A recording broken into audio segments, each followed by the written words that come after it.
नमस्कार साथियों। आज एक बार फिर से आप सभी के बीच में हाजिर हुआ हूं।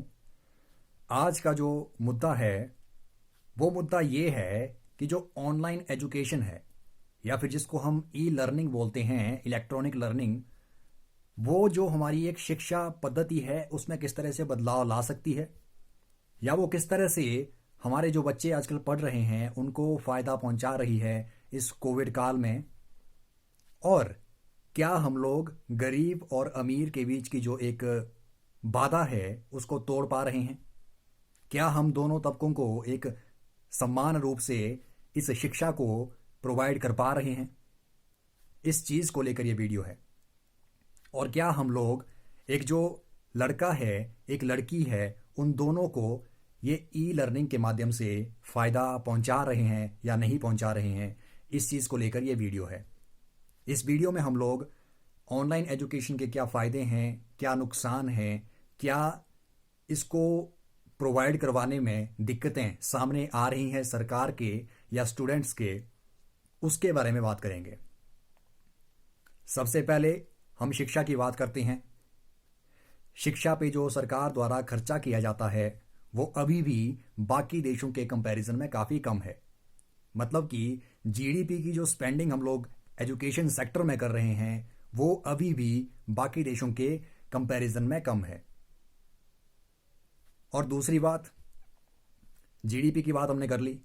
इसके अलावा क्या हम लोग एक जो गरीब तबका है उसको ई लर्निंग का फ़ायदा अच्छे ढंग से पहुंचा रहे हैं या नहीं पहुंचा रहे हैं, ये भी एक सोचने का विषय है। जब हम ई लर्निंग की बात करते हैं तो हमारे पास बहुत सारे पहलू होते हैं। उसमें कुछ एक पहलू सकारात्मक होते हैं, कुछ एक पहलू नकारात्मक होते हैं। और जब हम एक निचोड़ निकालने की कोशिश करते हैं तो हम लोग देखते हैं कि जो डिजिटल डिवाइड है, इंफ्रास्ट्रक्चर की कमी जो है, उसकी वजह से जो एक गरीब तबका है हमारे देश का, वो ऑनलाइन एजुकेशन का सही ढंग से फ़ायदा नहीं उठा पा रहा है। ऑनलाइन एजुकेशन तब तक सार्थक ढंग में काम अच्छे ढंग से नहीं कर पाएगी जब तक आप लोग बच्चों को बेसिक एमिनिटीज़ जैसे कि लैपटॉप हो गया, मोबाइल फ़ोन्स हो गए, इलेक्ट्रिसिटी हो गई, इंटरनेट हो गया, ये सभी चीज़ें जब तक आप लोग बच्चों को प्रोवाइड नहीं करवाएंगे, हमारा जो एक गांव वाला एरिया है या फिर रूरल इंडिया है, वहाँ पे आप लोग जब तक ये सभी चीज़ें प्रोवाइड नहीं कर पा पाएंगे तब तक हम लोग नहीं कह सकते कि ऑनलाइन एजुकेशन या ई लर्निंग जो हम अपने देश में अच्छे ढंग से प्रोवाइड करवा पाएंगे। और कोविड काल में जिस तरह से ऑनलाइन एजुकेशन का उपयोग किया जा रहा है ये बहुत अच्छी बात है, लेकिन हमें दूसरा पक्ष भी देखना होगा, जहाँ पे दूसरा पक्ष ये है कि जो एक डिस्टेंस या फिर डिफरेंस जो हम लोग क्रिएट करने की कोशिश कर रहे हैं गरीब बच्चों में और अमीर बच्चों में, उस डिफरेंस को कम करने की कोशिश हमें करनी चाहिए। अब हर एक बच्चे के पास आप लोग इंटरनेट की सुविधा नहीं पहुंचा पा रहे हैं। हर एक बच्चे के पास लैपटॉप नहीं है, टैबलेट नहीं है, मोबाइल फ़ोन नहीं है, इंटरनेट का कनेक्शन नहीं है। अगर है भी तो रिचार्ज करवाने के लिए पैसे नहीं हैं। तो आप लोग किस तरह से इस चीज़ को कम करेंगे और ये जो एक गैप बन रहा है बीच में, इस गैप को कम करेंगे और इंटरनेट की जो पेनिट्रेशन है उस पेनिट्रेशन को किस तरह से आप लोग गांव के एक जो कस्बे हैं या फिर झुग्गी झोंपड़ियों वाला जो एरिया है वहाँ तक पहुँचा रहे हैं, तब तक ऑनलाइन एजुकेशन को एक सार्थक ढंग से हम लोग ग्राउंड लेवल पे नहीं उतार सकते जब तक हम लोग ये चीज़ें प्रोवाइड नहीं करवाएंगे। एजुकेशन की बात करते हैं तो यहाँ पे अच्छी बात है कि ये एक कंकरेंट लिस्ट का सब्जेक्ट है। कंकरेंट लिस्ट का मतलब है कि यहाँ पे राज्य सरकार और केंद्र सरकार मिलके काम कर सकती है।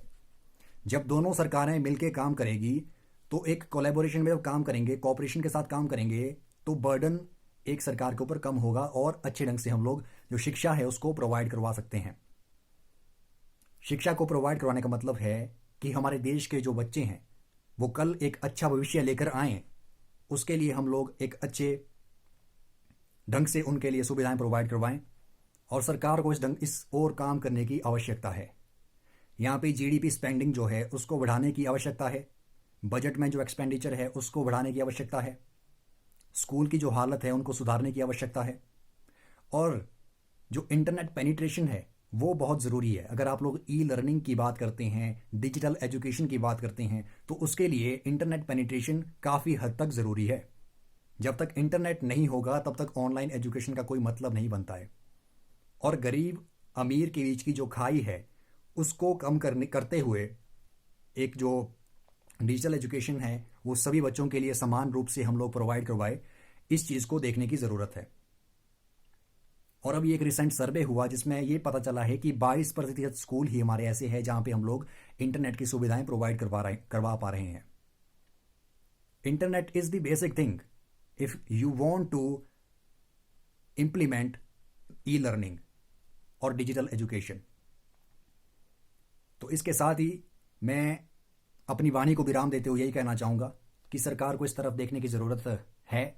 और कोविड-19 ने हमें ये चीज़ बता दी है कि हमारा देश जो अभी पूरी तरह से प्रिपेयर्ड नहीं है ई लर्निंग के लिए या डिजिटल एजुकेशन के लिए।